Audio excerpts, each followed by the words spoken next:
m'appelle Sandy Madi et en fait j'ai un surnom de danseur qui est Madex, c'est celui-là que j'utilise quand je danse.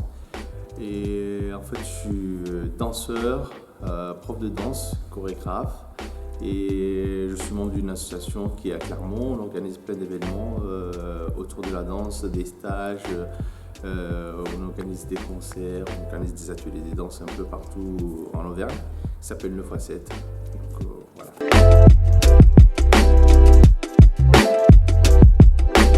Depuis toujours en fait, parce que dans ma famille, il y a ma mère qui danse, il y a la danse traditionnelle qui est très très présente. Du coup, j'ai dansé depuis tout petit. Mais les styles de danse que je pratique, par exemple aujourd'hui où je donne les cours de danse, je les découvre un peu plus tard, vers les années 2000. C'est là où vraiment j'ai commencé à vraiment m'intéresser à ces disciplines-là.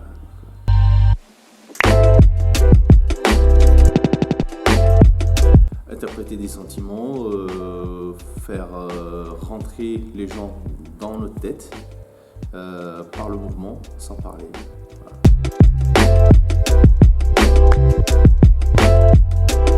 Je dirais le mouvement.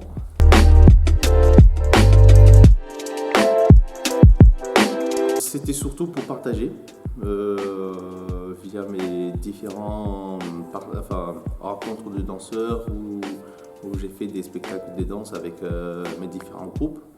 Je me suis rendu compte qu'à Clermont surtout, il manquait ces moments de partage. Et pour pouvoir partager des choses avec des gens dans la même discipline, il n'y avait pas beaucoup de personnes qui partageaient les mêmes danses, qui pratiquaient ces danses-là. Du coup, la meilleure façon que j'ai trouvée, c'est de donner des cours. Et après, quand ils ont bien évolué, du coup, on partage des moments. Du coup, les élèves m'apprennent des mouvements, moi je leur apprends aussi. Donc, je pense que la danse, on continue toujours à apprendre. On apprend tous les jours.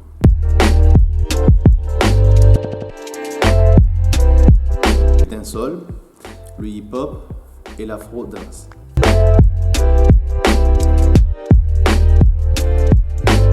En fait, j'ai pas vraiment de préférence, mais celle que je danse le plus facilement ou quand je suis en soirée, je suis toujours dedans, c'est le dancehall.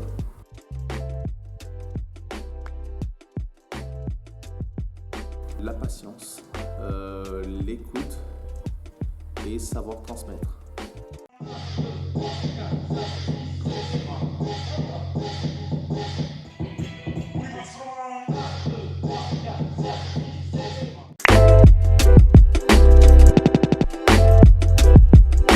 Les moments de danse, les moments où on peut rigoler, comme c'est une passion, je dirais l'ambiance en fait, on est toujours dans le partage.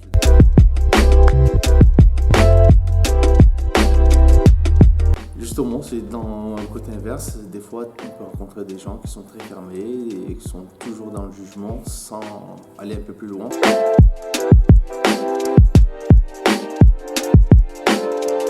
ne me souviens plus. Je pense que c'est ma 3e, 4e année.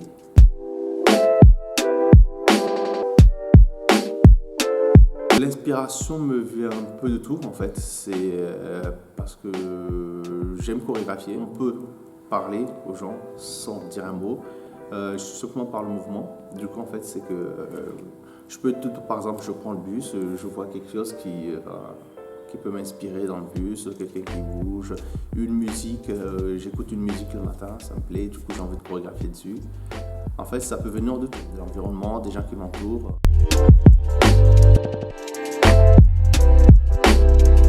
Je leur dirais que la danse, c'est quelque chose qui s'apprend. On ne devient pas danseur directement en venant au monde. C'est quelque chose qui s'apprend et il faut sortir de ses préjugés en se disant qu'on a déjà les rythmes, on a ceci ou cela. C'est notre environnement qui nous construit en fait.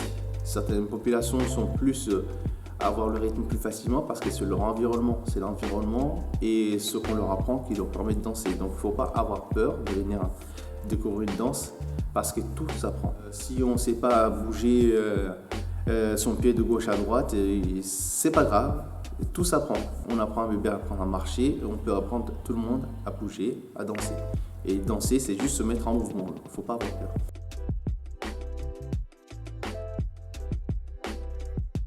Oula. Je me dirais, prends beaucoup de stages de danse et ne lobe pas certains stages. Enfin, pour moi, je pense que ce serait très intéressant.